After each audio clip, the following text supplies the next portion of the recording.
So welcome back to the channel.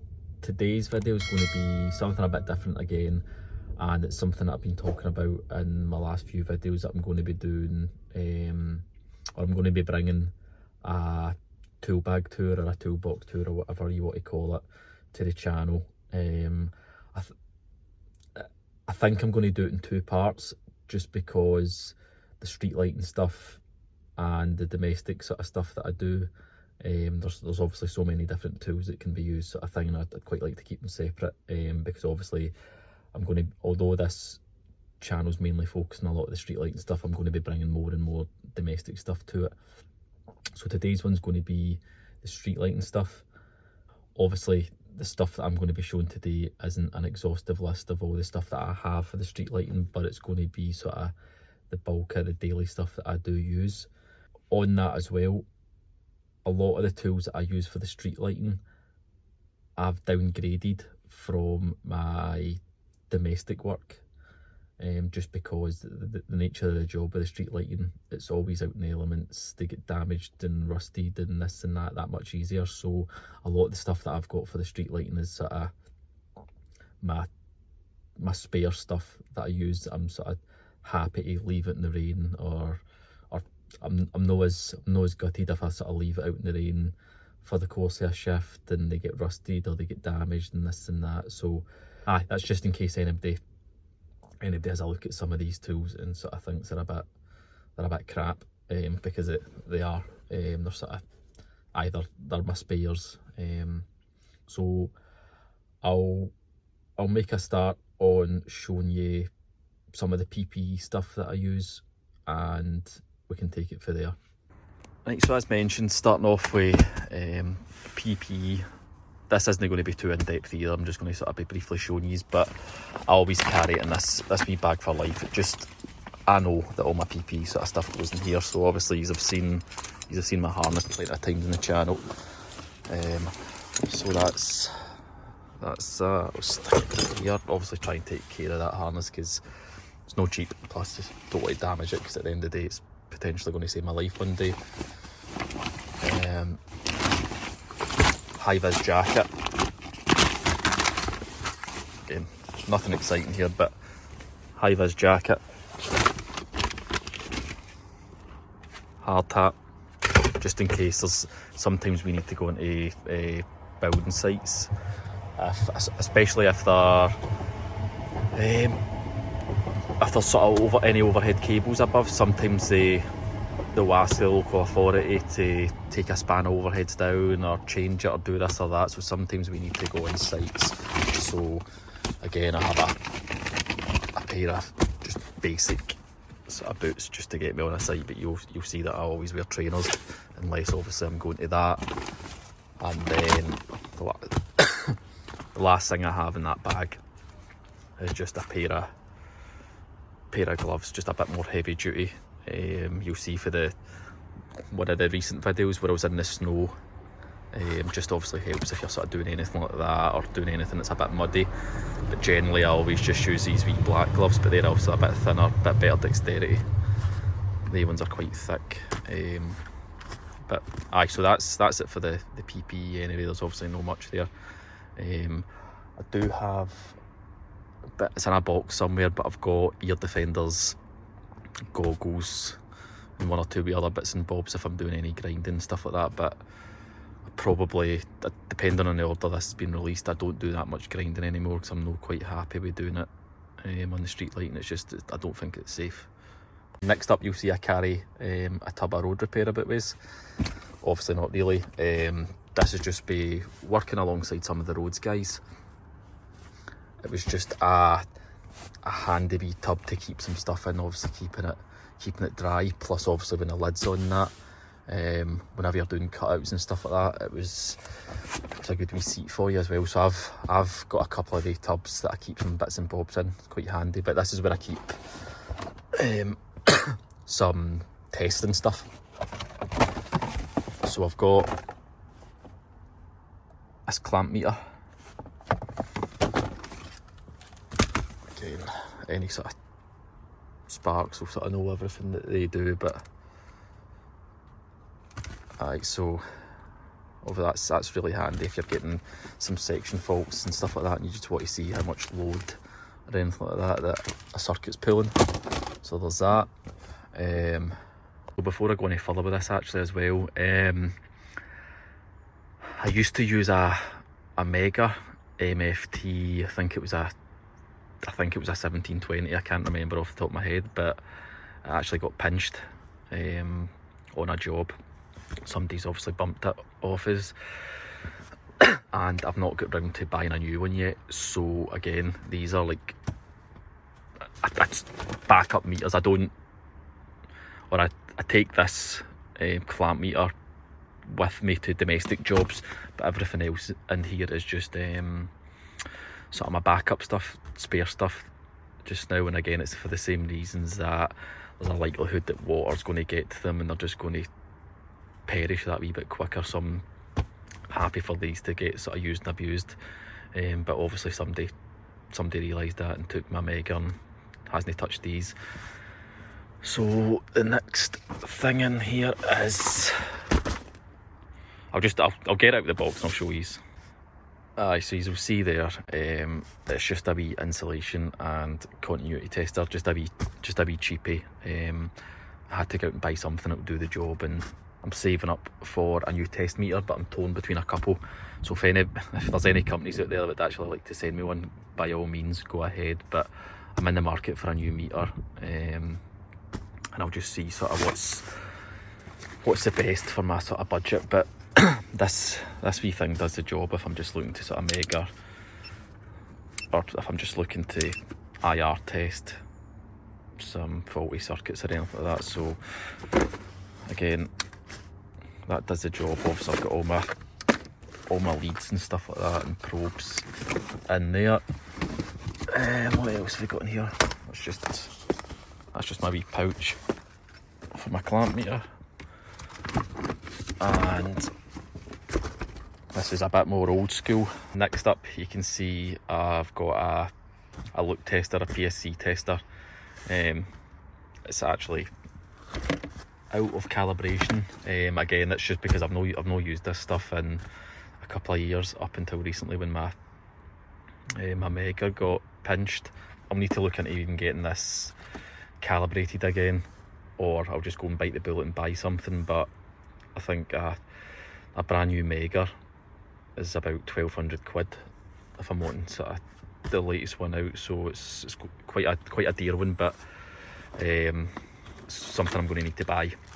And then I've just got some spare leads and stuff like that. I think these are for a Robin. I'm not sure if they're Robin or Fluke or whatever, but I've got the leads for that, and then there's some spare ones in there.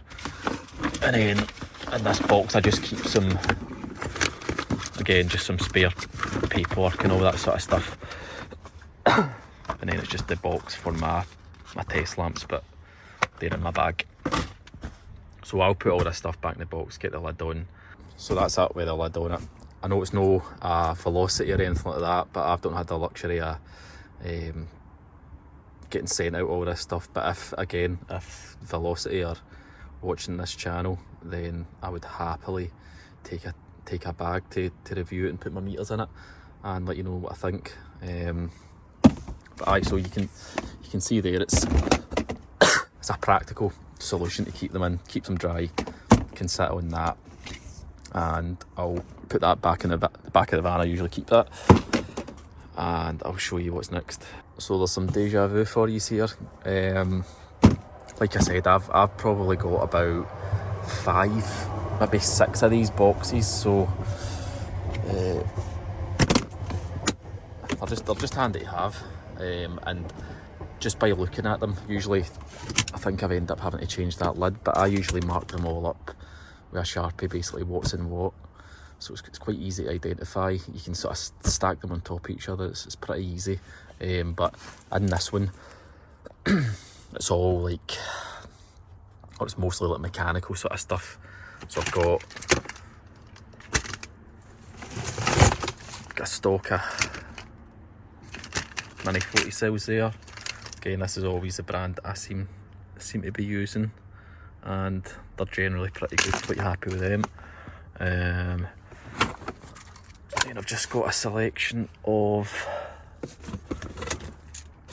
contactors. So these are ones that have been stripped out of panels that are working and like that I generally come across. So I think I've got, oh there you go, there's an Eaton one as well. So they're all pretty common to come across in the street lighting, particularly sort of these two.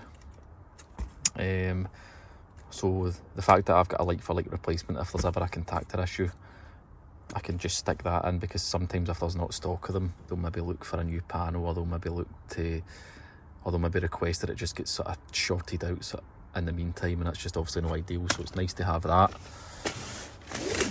What else have I got in here? So again, I think I've done a video on it where just basically a two-part photocell, but I've taken the photocell off of both of these by the looks of it. There's another mini.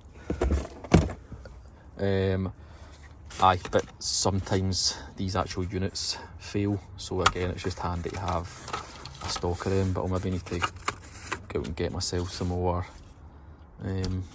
full units so that I've got the photocell on it. What else have I got in here?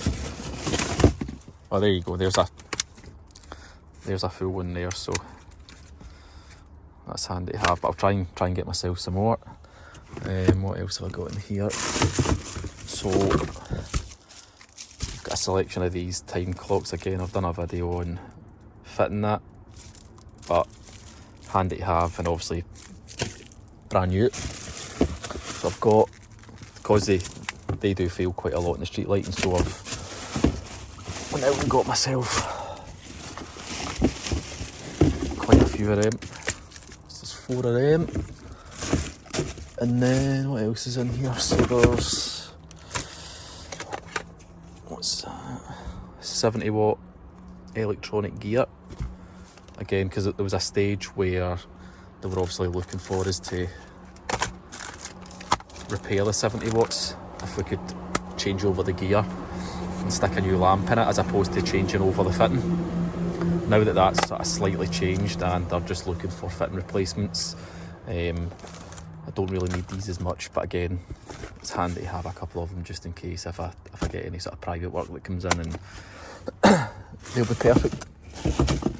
And then I think I've got a few igniters here. Again, don't really need these anymore. They're obviously a bit battered looking, but they're all brand new. They've just been bouncing about this box, but they're all 90 watts.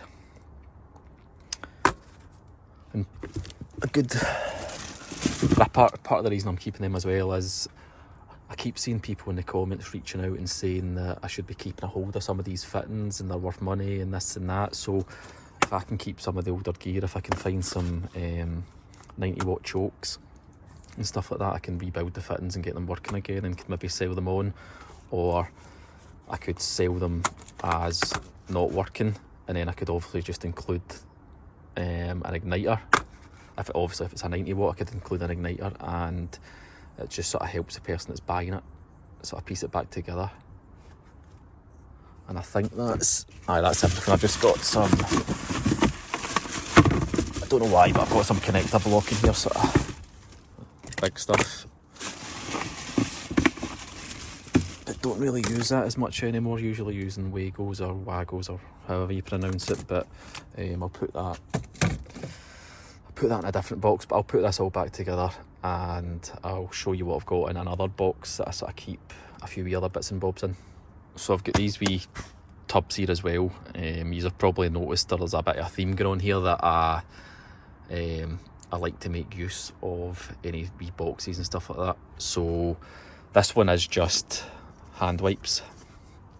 But again, they're so handy for storing wee bits and bobs in and stuff like that. So every time I finish a tub, I keep it and I use it for sort of storing some things.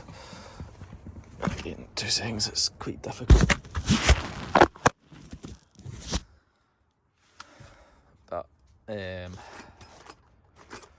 this one mostly contains sort of fuses and crimps and connector block, so I can even just chuck that connector block in there. But I've got LST 6, big box of 6 amp fuses. Again, that's the most common size that we use. I think that's some more 6 amps, some 16s, I think that is. 16s, and then size of the MD fuses, and there's 6 amp. Or I don't know if I still have them, but they're 6 as well. But it's pretty common that in a lot of panels they use that style of fuse, and they're mostly like 20 amp. But I'm going to need to do a wee bit of restock on them. There's one there, but I'll need to do a wee bit of restock. I'm going to draw up a wee list of stuff I need, because I'm starting to run a bit low on some things. So that's that wee box anyway. So I'll put them back in and I'll get the next box. So again, this is just another wee go-to carry tub, but I'm going to need to sort of streamline it a bit because it's a bit of a mess now. But so you've seen that in the videos. So that's just Bandit Tape again, or that's how I know it, Bandit Tape. Bandit tool for the tape, and then is that broke? That's broke, so I'll chuck that in the bin. But and that's the wee buckles for it, so I keep all them to hand. And then this is it's basically just an assortment of bits and bobs that I've sort of needed. So this was, try to remember what fitting that was out of. I've got a picture out on my phone somewhere, but there was a few fittings that were broke and they weren't suitable to go up, or they weren't suitable to be installed, but they were broken before they'd even been sort of touched. They got delivered that way. So I've salvaged the electronic gear out them for when inevitably they do fail. I've got a couple of spares, so there was a bad batch of them that broke. So again, they've all been tested and they're good. Same with these ones as well. These are out of the Indo fittings, I'm positive. They definitely are. They're out of the Indo fittings that I've installed previously, like a 90 watt equivalent replacement. So there's a couple of them. Spare pole key. I've got a couple of them.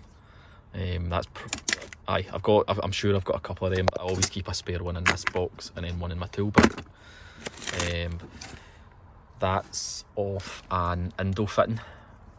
That's just basically the wee flap that then gets screwed up onto the pole arm. They're quite prone to snapping. So again, spare one off one that was sort of ready for the skip. Mixture of through crimps if I'm going to be doing any joint packs and anything like that. And then the 2 different sizes of crimps that we will need in here. So it's M6 and M8s, if you can see that there. M8s, I've plugged through, and cutouts, anything like that.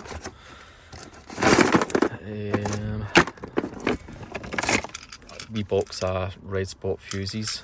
Again, a lot of the overhead 2-wire stuff isn't even fused, or each fitting doesn't have a fuse on it. So sometimes, if you can, you incorporate that in it. You put a pole box up and you'll obviously sort of fuse down the fitting.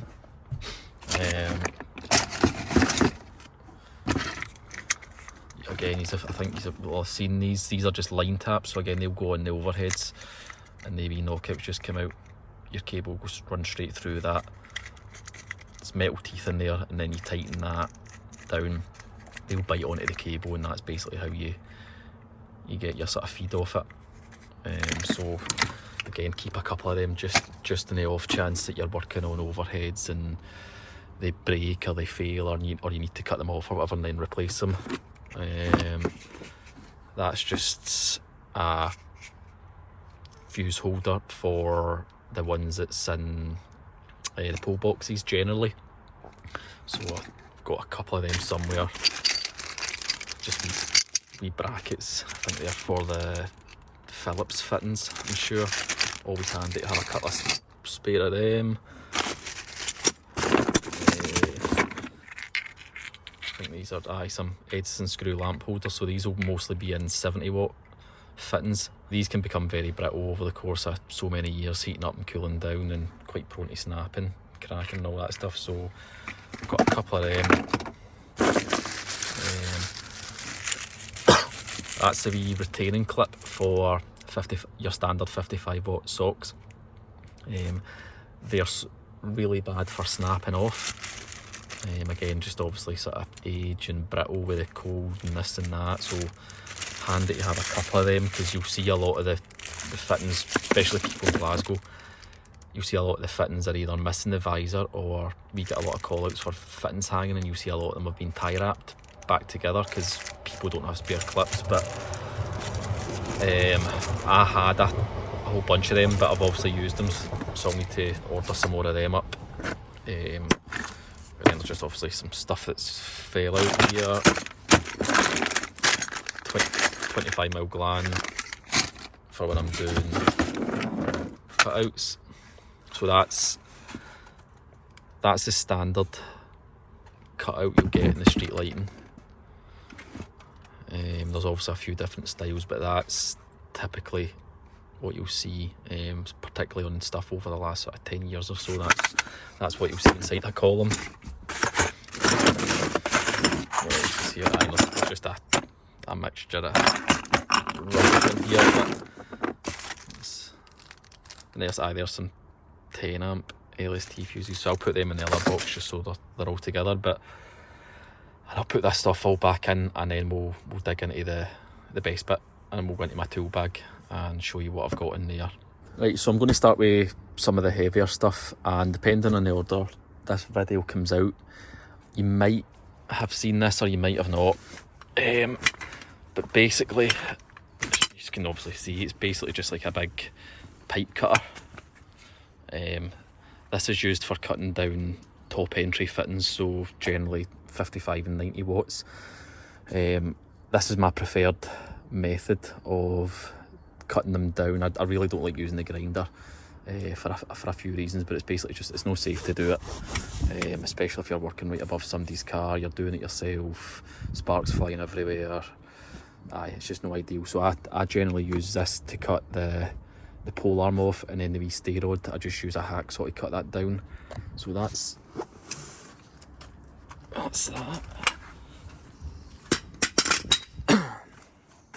So I don't always take that out with me, but if I know that I've got that type of job lined up, then I'll put it on the van and bring it with me. Next essential with street lighting, particularly nowadays, is a decent mashie hammer, because we're just doing fitting replacements majority of the time. Most of the fittings, particularly the 90 watts and 135s and all that stuff, they all need hammered off, so a decent weighted mashie hammer is a must. Next up, I've just got a wee go-to pouch that I'll use just for hand tools and stuff like that. So obviously pliers, snips, Knipex croppers, they've been through the wars a wee bit. I've actually got a set of CK ones. I think again I've shown the wee set. I've got the bigger set, but again I use them for my domestic stuff, partly because I prefer them, and then partly because these ones are a bit battered, so downgraded to street lighting.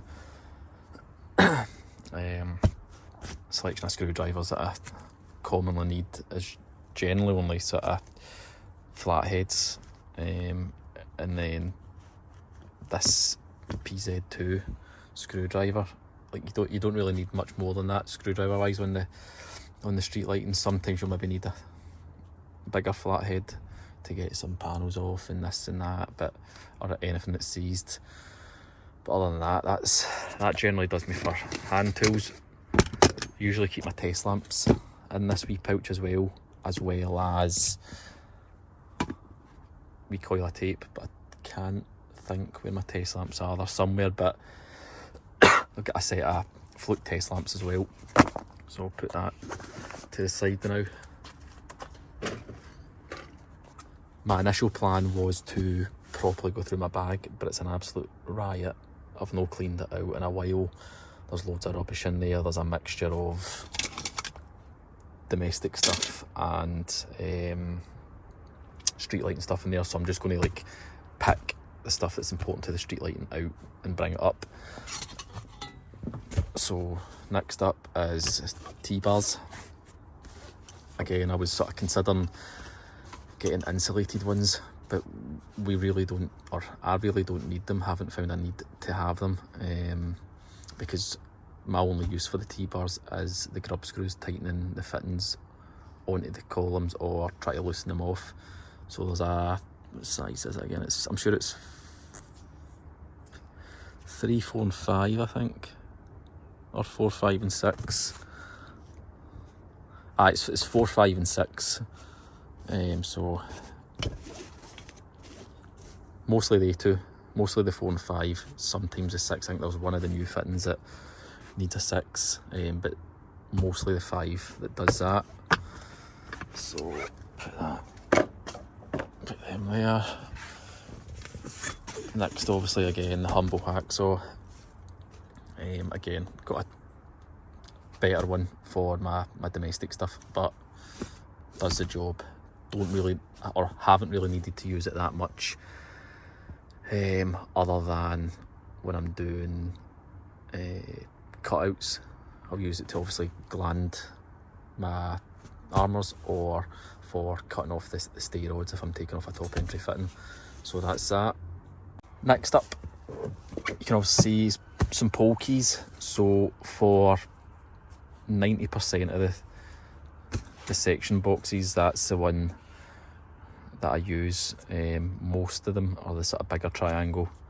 Some like have either been rounded off or are just a bit smaller and need that one, or some of them need that size of hex. But again, on that side there's just a smaller one, so it's just like a hex with a wee pin in the middle. So for most things I just carry that about with me. But there's also just this type, so again it's just like you'll be able to get into your meter cabinets and domestic sort of installations with that sort of thing. I've got a few different sizes and types of them. Again, obviously that one I've just put it on a big key ring because this is some keys that I need as well, but there's quite a few boxes throughout the city that have got padlocks on them, and that's the key that does that. I've got one or two other styles, but I can't find them in that bag. They must be in another bag, but I've got, if I can remember and find the image online, I'll even sort of put them up in one of the corners or something like that and show you. So that's that.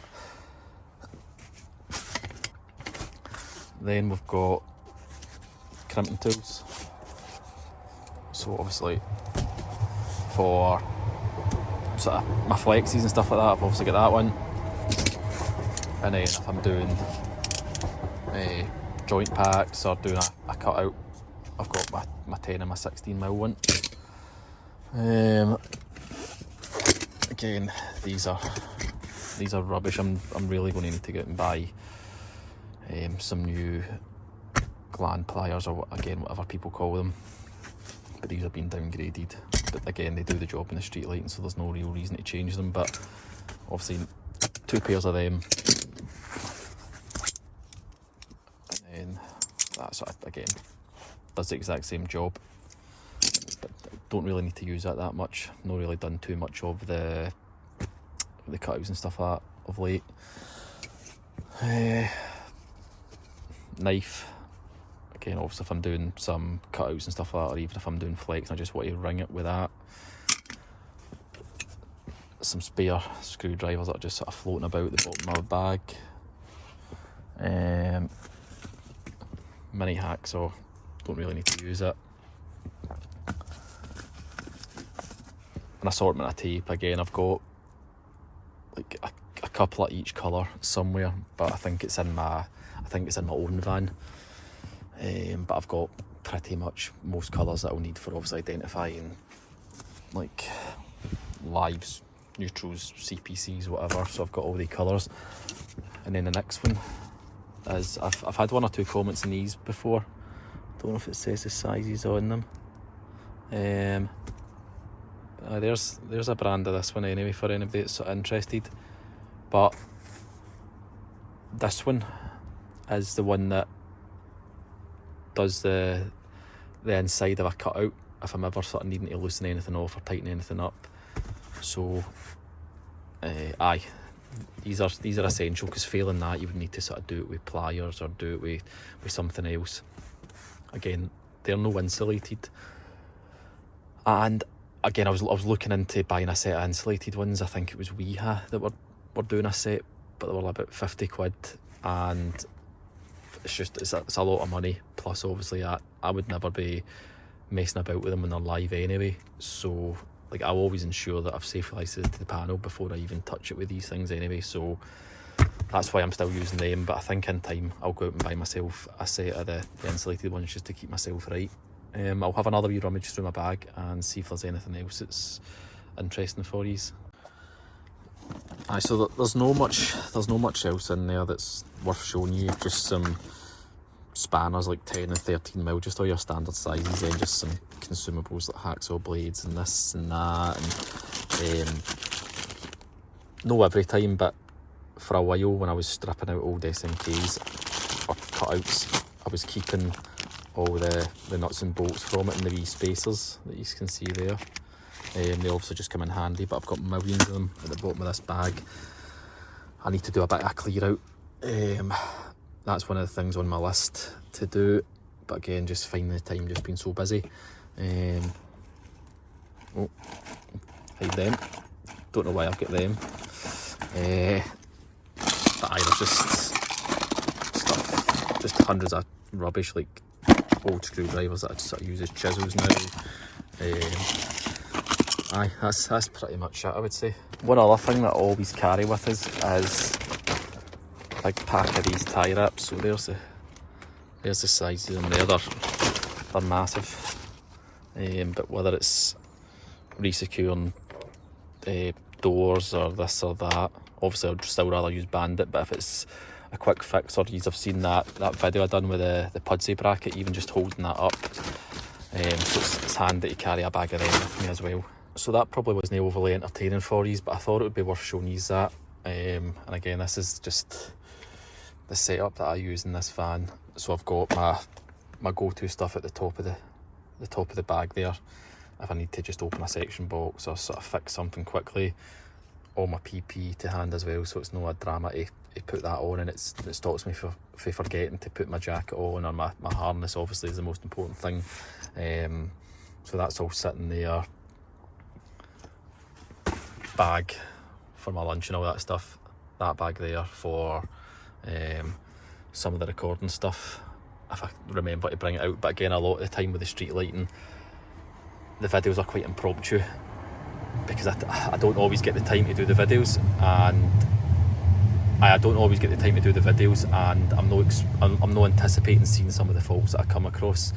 It's just when I open up a section box and I see that it's hanging like a bag of you know what, that I think to do a video on it, so I don't always have my recording bag with me. But I'm going to start trying to bring that with me in future, but it's just not always easy to do so. So I'm not able to show you too much in the back of the van, but this is generally just the sort of layout I have as well, so it's all pretty much to hand. So I've got both my boxes, got that wee box, or the 2 wee tubs there sort of thing, and then all my fittings and stuff like that in the back. You see that the van looks like an absolute riot. That's because I've done a full day's work. I've got loads of old fittings and stuff like that in the back there, so that's why it's such a mess. And this stuff up here, or it's segregated into, that's a certain type of fitting there. So I think most of them are, apart from that one at the top, they're all shredder fittings. I've still to bring them to the channel. I think I mentioned it in one of the shorts, but I'll do a video on that soon. And then all that stuff there with the bubble wrap is the ASD fittings that you've seen and you all hate just as much as I do. But I'll get that cleared up at the end of the day, and the van will be good as new. Right, that's the end of another video. Hope I didn't bore you to tears with that one there. I know it's probably not to a lot of people's taste, but there is quite a few people in the comments and stuff like that ask about tools and this and that, so I thought it was quite interesting to show. One of the things that I didn't show there was like power tools, but I generally carry just like a combi drill if I'm having to drill out a fitting to put in a mini 40 cell, or drill out a section box to install like a mini 40 cell or anything like that. I'll usually carry a grinder. Again, I've sort of explained why I don't really like using them, and sometimes I'll take out with me like a recip saw. Again, it's the same sort of thing as a grinder. I just don't really like using a power tool up that height when you've sort of got one hand trying to focus on holding the fitting that's going to come down and this and that, so I generally try and stay away from the power tools other than a combi drill when I'm doing any sort of fitting changes and this and that. Just another thing as well, I know I touched on it in the video there with regards to shouting out if anybody want like velocity and this and that, but on a serious note, I doubt any companies like that watch my videos, but in the off chance that they do and they wanted to send me any of the stuff, I'd be more than happy to review it.